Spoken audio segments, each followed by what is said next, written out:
Thank you, Bertrand. Thank you, Junko. I'm delighted to be here. Maybe before I start talking about my book, I'll tell you why I'm delighted to be here. I'll tell you something about the importance of what you are doing here in the World Bank. This is something that I've been thinking on. It probably will be one of the topics that I will write about in my next book. We human beings are living in nested circles of loyalty and responsibility. At the very center of it, it's us, the individual. Then there is the family, then there is the tribe, then there is the nation, followed by the culture, which may encompass several nations together. And finally, there is the humanity.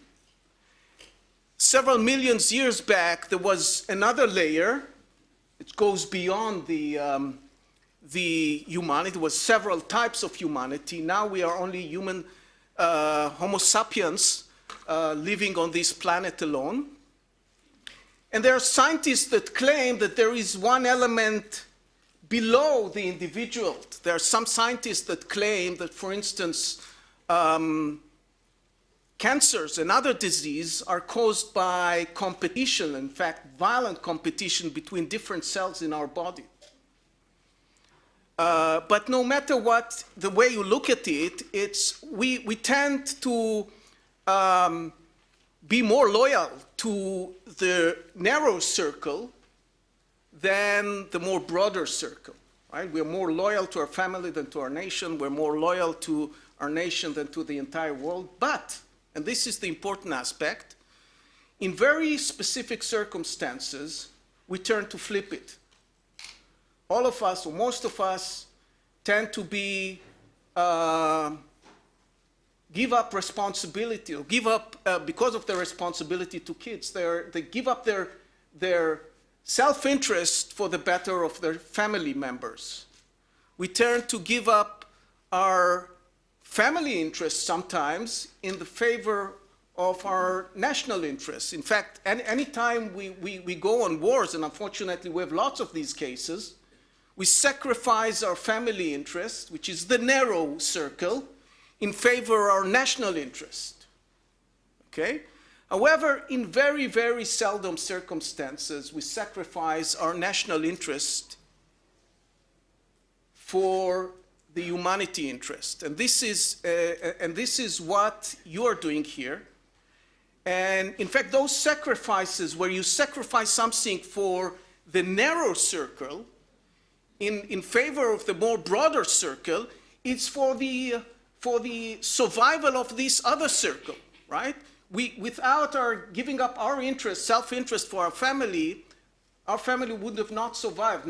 Maybe would survive physically, but not as an organization, not as a unit, right? If we haven't given up in terms of our family interest to our nation would not have survived.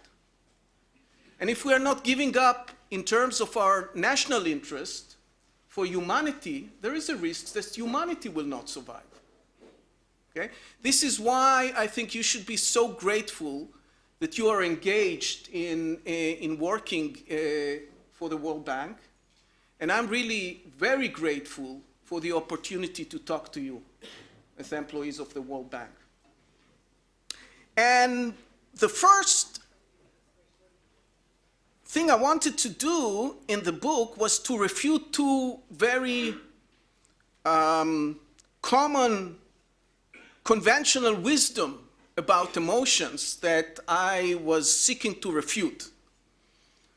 Okay, so the first conventional wisdom about emotion is that we humans have two different boxes in our brain, one of which is responsible for rationality and the other one which is responsible for emotions.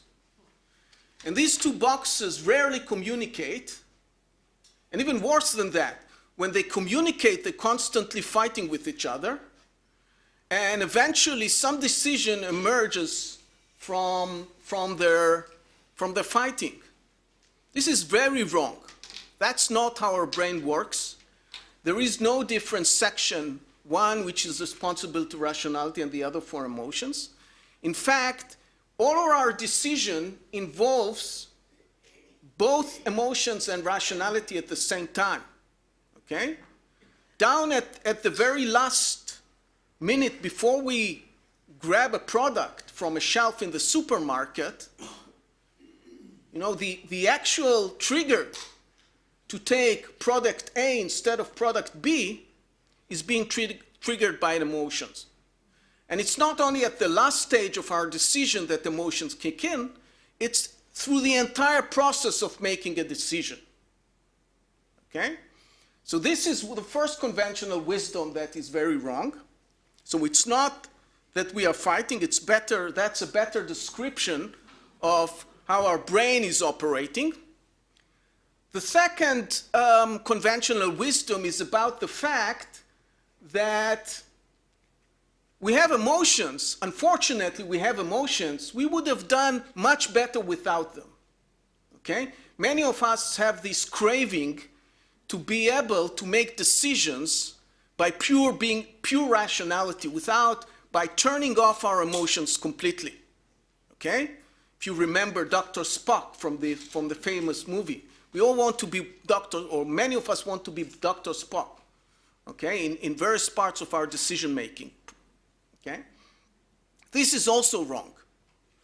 Emotions, in most cases, work for us rather than against us. Okay? We're making better decisions because of our emotions. And again, even in cases where the main decision making is about being rational. Let me give you an example. There's several experiments that have been conducted in the last 20 years or 30 years, starting, I think, in California about 30 years ago, where subjects were brought to the lab to negotiate about the division of money. Okay, they were giving some money, and they were asked to get into the room in pairs and negotiate about how to divide this money between themselves. Okay? Only that some of them were manipulated before they got into the lab by making them slightly more angry than the others. How do you make people slightly more angry than the others? There are two techniques, one which I favor more. The first bad technique is to let them wait an extra hour before the experiment starts until they are pissed off that you call them, and they'll be angry.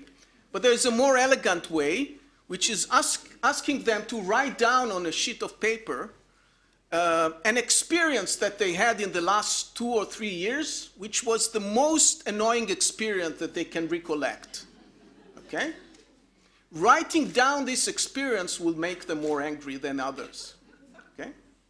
Now, they were brought into the lab, made their negotiation, and when they walked out of the lab, the experimenter counted the amount of money that each of them made. And what they found out, that those people who entered the lab with a higher level of anger left the lab with a higher level of money. So money was actually buying something for them.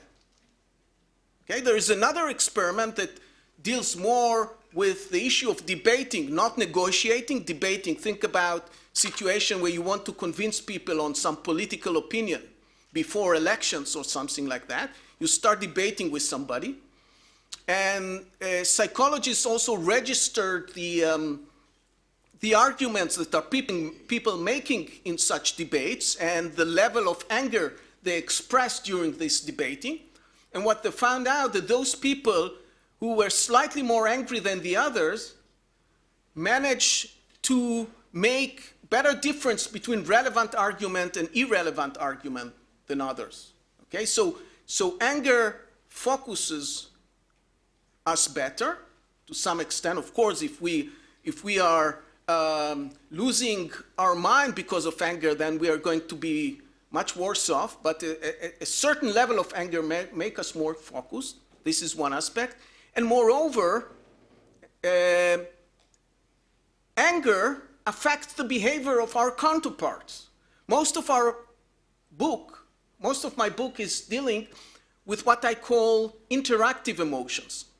Unlike autonomous emotions like fear or sadness that you can experience by yourself without having anybody around you, emotions like anger, love, empathy, embarrassment are what I call interactive emotions. You have to have somebody in front of you to be able to experience that. And those interactive emotions are so important for us, not only because they are affecting our behavior, but they also change the behavior of our counterparts. And very often they change this behavior in favor of our interest. Okay? So let's go back to this experiment in which angry people are making more money by negotiating. And let's ask, where is it coming from? Okay? And the basic insight that I'm coming up with in my paper is based on the idea of commitment. Okay? Commitment is a very important idea. Going back to Thomas Schelling, who also got the Nobel Prize, who worked on political science or political economy. Commitment is a situation in which by tying your hands behind your back, you can realize an advantage. Okay?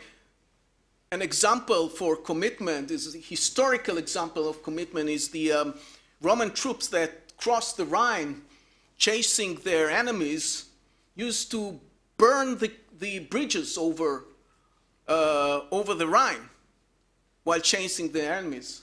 Why would you do something like that that will restrict your options?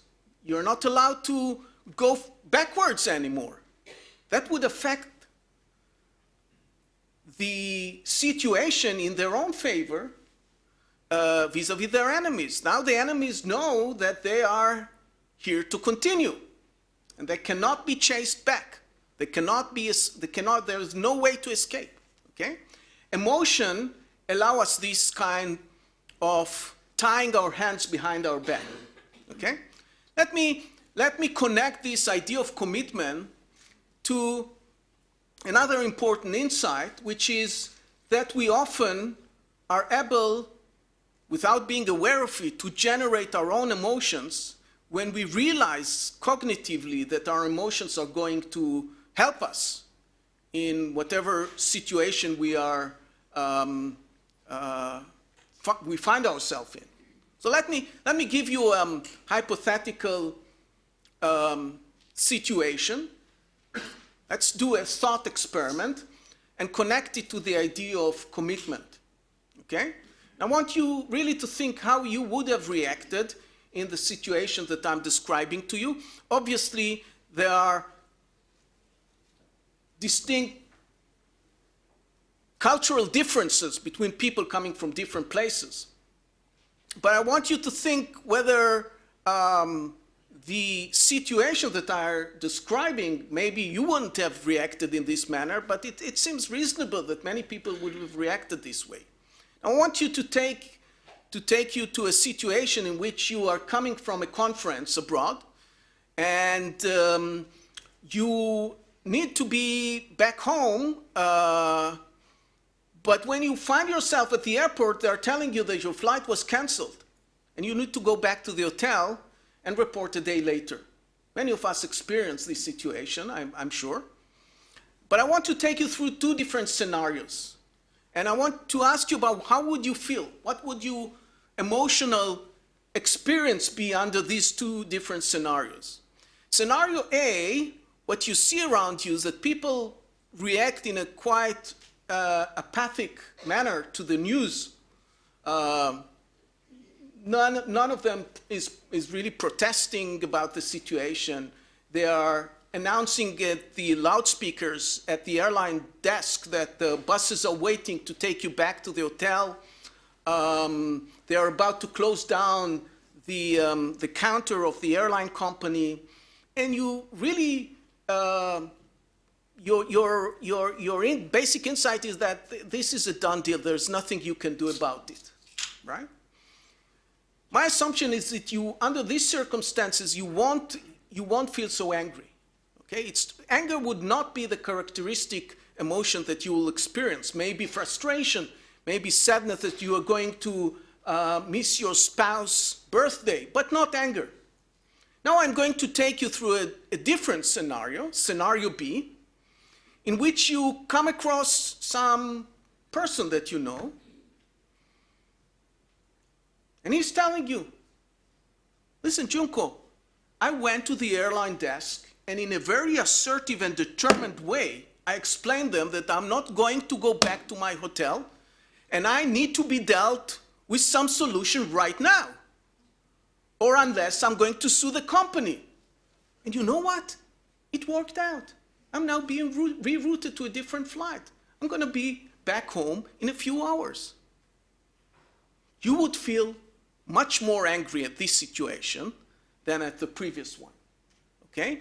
And the main reason for the difference is that in scenario 2, you encounter an opportunity. You realize that there is an opportunity for your anger. Your anger can serve you something, okay? You are likely to approach the desk of the airline in some mild anger. I wouldn't say aggressive anger, because aggressive anger, they will pull you out of the terminal with the security, okay? But you will show mild anger, and it's not that you won't fabricate it. You will really feel angry, okay? And the main reason why you feel anger is, again, cognitively, but not necessarily in full awareness. You realize that anger can buy something for you. How can anger buy something for you under these circumstances? Well, anger in these circumstances is like tying your hands behind your back. It's like telling the airline employee, listen, I know that suing the company involve a huge effort on my part, possibly huge financial cost, time, money, mental effort, whatever, that exceed the potential benefit. If I'm full rational, if I am perfectly rational, there's no chance I'm going to sue this airline company. They will realize it. If I came to them in a completely rational mind, cool mind, they would realize that doesn't look like a serious threat. But if I'm saying, listen, I know it's more than what I'm going to get back, but I'm so pissed off about the situation that I'm willing to take this extra effort and extra money to get justice on this issue, okay? Many situations in which people express anger are coming precisely from this. Precisely from this. Let me give you another example which I experienced as being the chairman of economics department at the Hebrew University. Most of you were students in the past, and you obviously remember the situation of appealing on exam marks. Okay, it's very miserable situation. Many universities. When I took my post as a chairman, I decided to study this issue, and I was in touch with lots of my colleagues abroad and with my colleagues at the Hebrew University, and we were debating this issue, and we experimented different regimes. And what we found out is that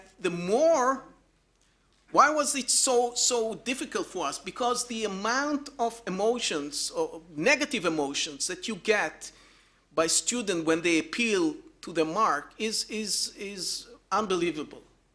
Sometimes people faint when they interact with you as a professor, students complaining about the marks.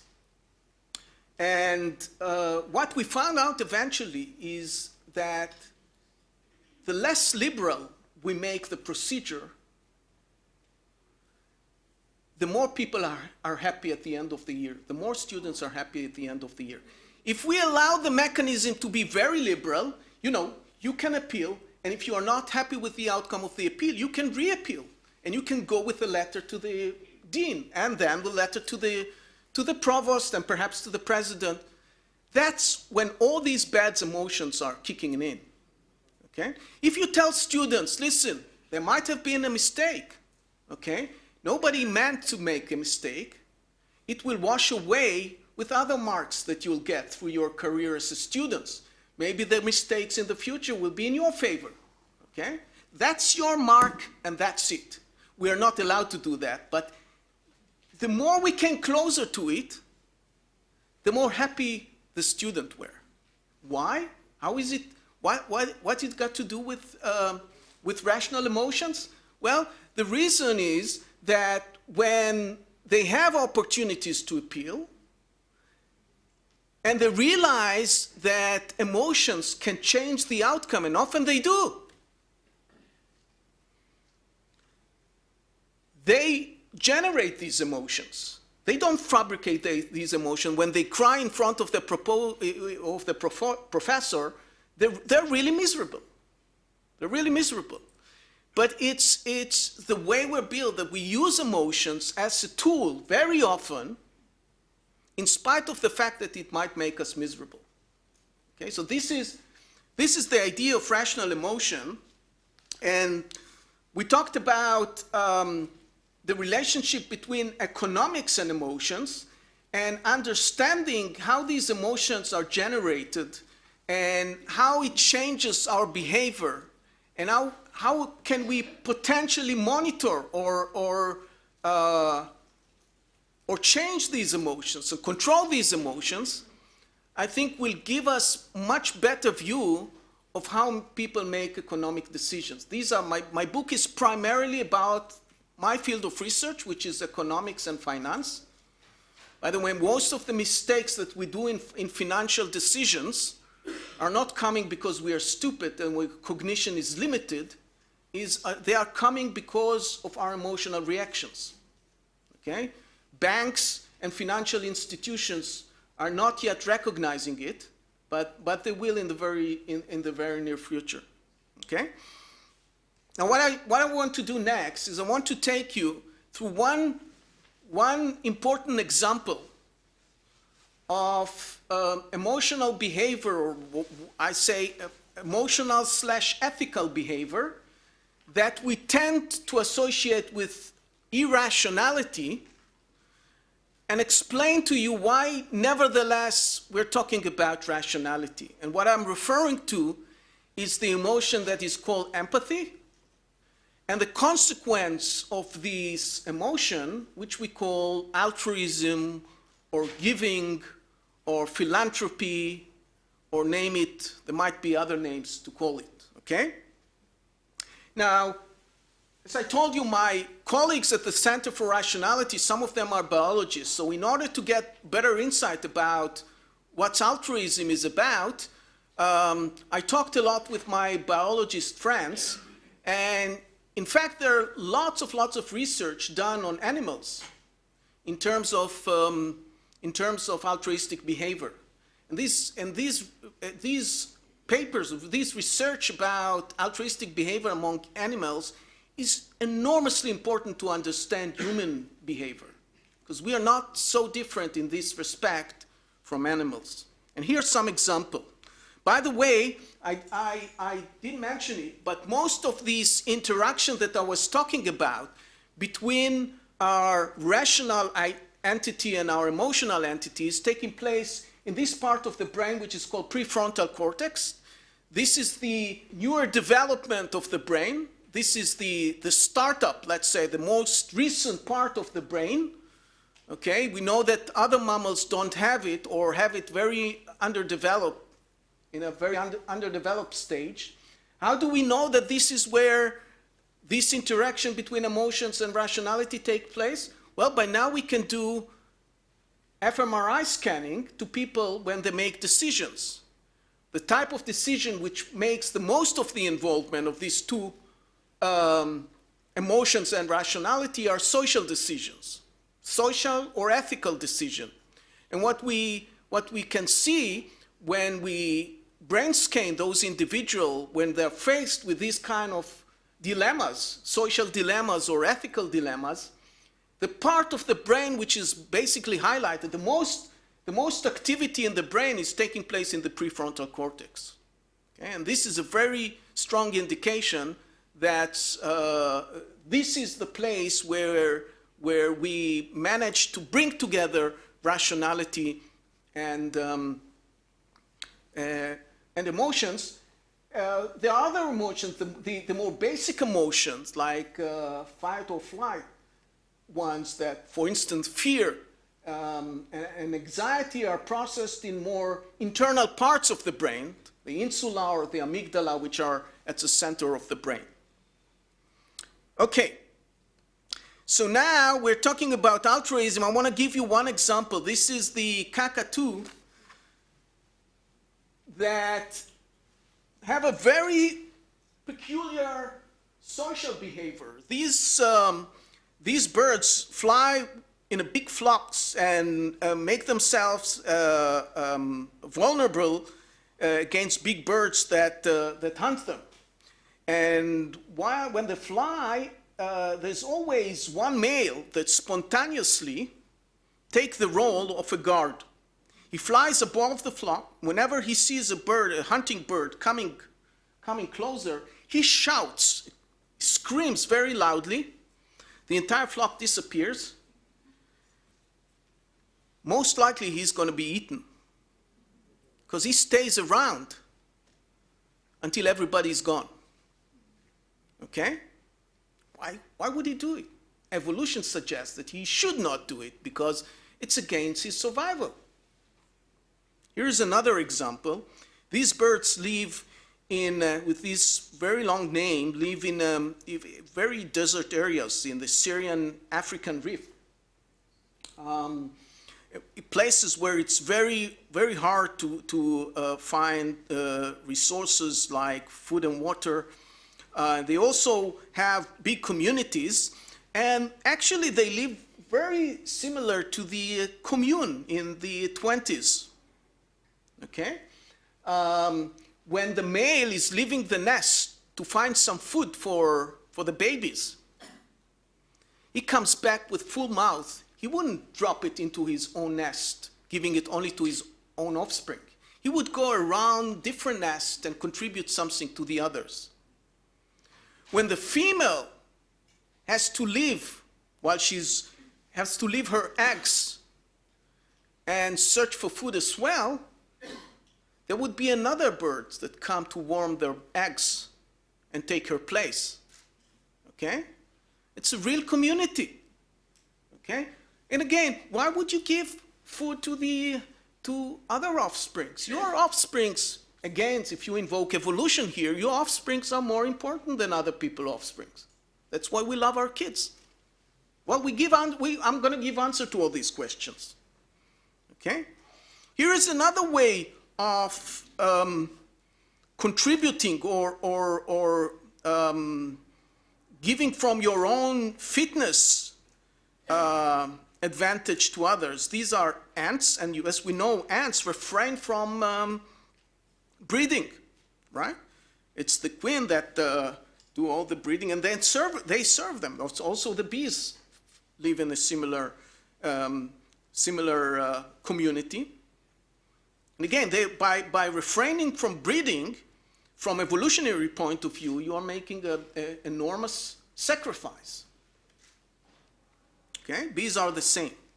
And so now I'm going to give you some suggestions about where this is coming from, and then I'm going to perhaps connect it to the way human beings are behaving in situation when we see them, and we see a lot of it, behaving altruistically. Okay? There are different explanations. Each example that I gave you requires a different idea. One of the most important explanation is due to Amos Zehavi, who is a biologist, who tried to explain why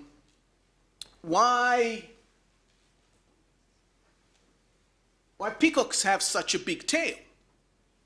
Okay? And Amos Zehavi's answer to this was in terms of what we call today the handicap principle. By the way, the same idea was then developed by Michael Spence, who is an economist, a famous economist who then got the Nobel Prize. And Actually, the same idea was produced simultaneously by a biologist and by an economist.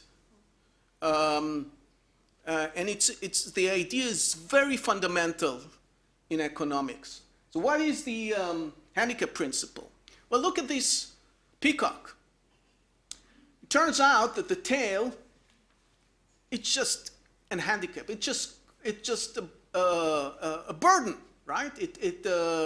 It makes things difficult for this peacock in terms of mating, in terms of looking for food, in terms of escaping from predators. Why does it have it then? Why does it have it? Well, it has it precisely because it's a burden. Precisely because it's a burden. Because a big tail peacock is able to signal to females, and that's eventually what these peacocks are primarily interested in for evolutionary reason. Listen, I have such a big peacock. I have such a big tail, and I managed to do quite well. Look at this tiny peacock over there with the tiny tail. He's doing as good as I'm doing. That must be because I have many other traits to compensate for my handicap. Okay? And indeed, peacocks with larger tail manage to get better matings and more.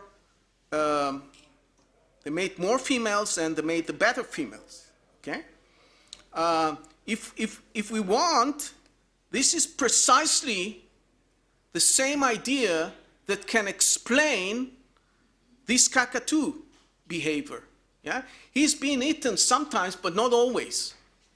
There's a chance that he would survive. But when he survives, he's the king. He's the king. He gets better treatment by his mates, and also, what's more important, he's get the better women, the better females. Okay? I don't want to make any comparison here to human beings, but okay? How about this thing here? Well, one of the important principles of evolutionary theory is that is the idea of the selfish gene. Okay, the survival is not of the human. We all die at some stage, but of our genes.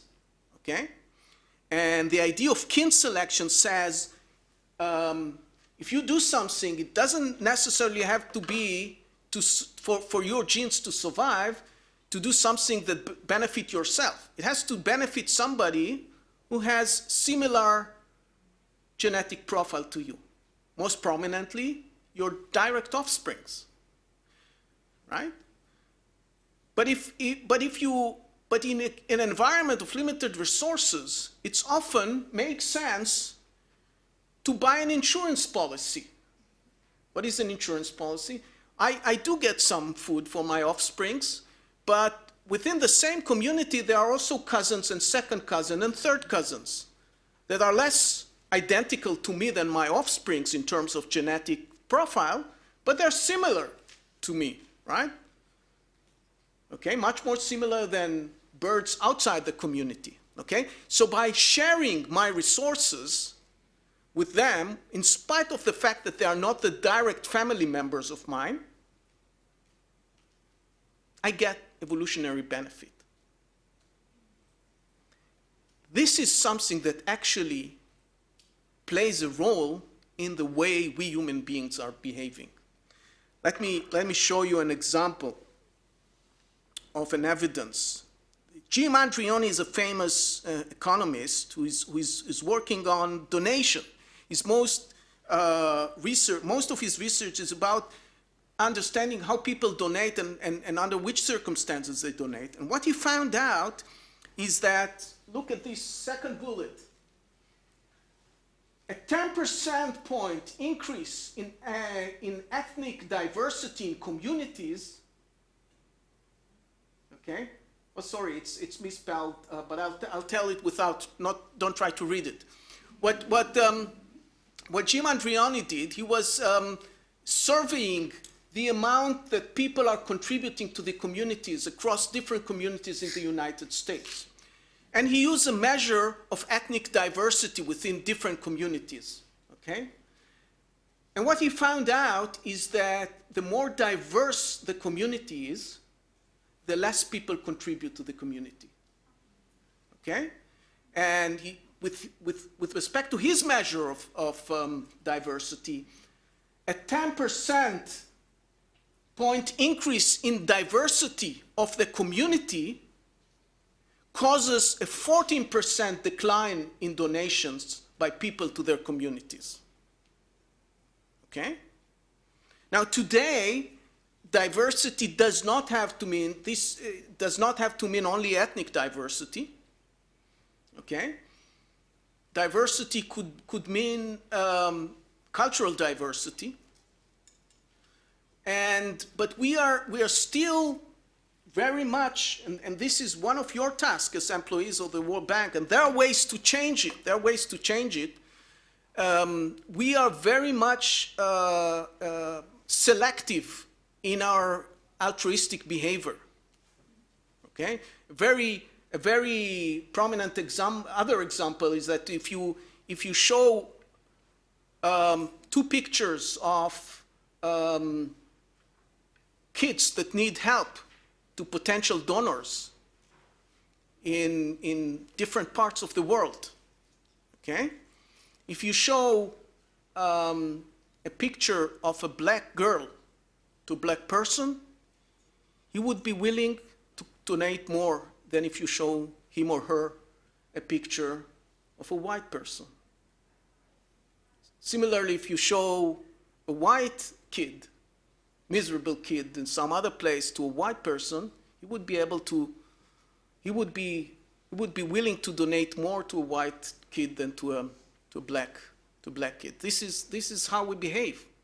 This is changeable, but this requires work. Okay? Here is another evidence that I find stunning.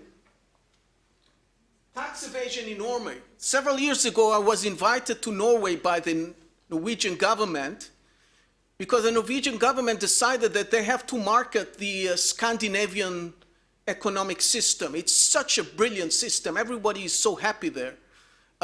So thought the government, and to some respect, correctly, that they need to convince the rest of the world that they should move into the, they should move things and do things the way the Scandinavians are doing it. And in the discussions, I raised the issue about whether they're sure that what makes these systems so successful is the system itself and not the people behind the system. Well, tell you something. In Norway, the tax rates are the highest in the world. Yet, the rate of tax evasion is the lowest in the world. Okay? They pay the highest taxes, and they just enjoy doing it. Okay?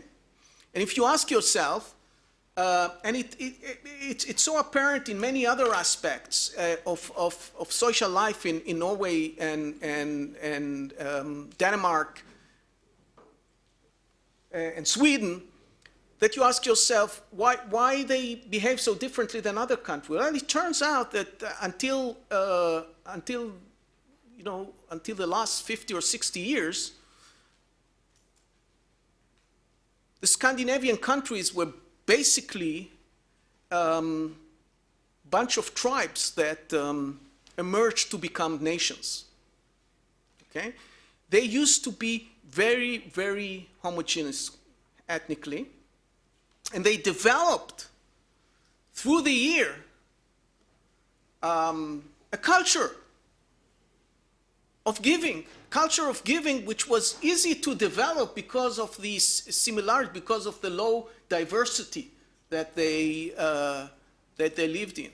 And it maintained itself even after they became much more diverse. Now there is a huge flow of people from developing countries that reside in the Scandinavian countries, and this hasn't had such enormous impact on the culture, Okay? This is a good sign that says that once you have it, it maintains itself. It can maintain itself.